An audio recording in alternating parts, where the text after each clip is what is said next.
Hey everyone, welcome back to the channel. In today's video, I'm going to show you how to make smooth zoom in and zoom out effect in CapCut PC. It's really simple and easy.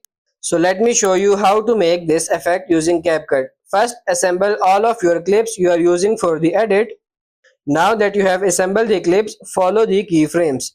Simply just go to the starting of the clip, add keyframe and zoom it as much as you want.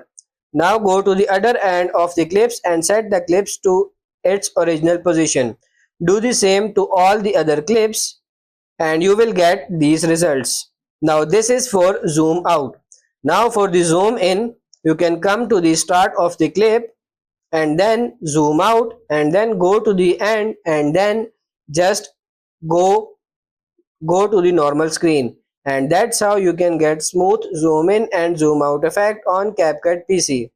After that, go to the transitions and add pull out effect for the zoom out and pull in effect for the zoom in, and you will get smooth zoom out and zoom in effect on CapCut. I hope this video was helpful. If it is, like it and subscribe to the channel. Thank you.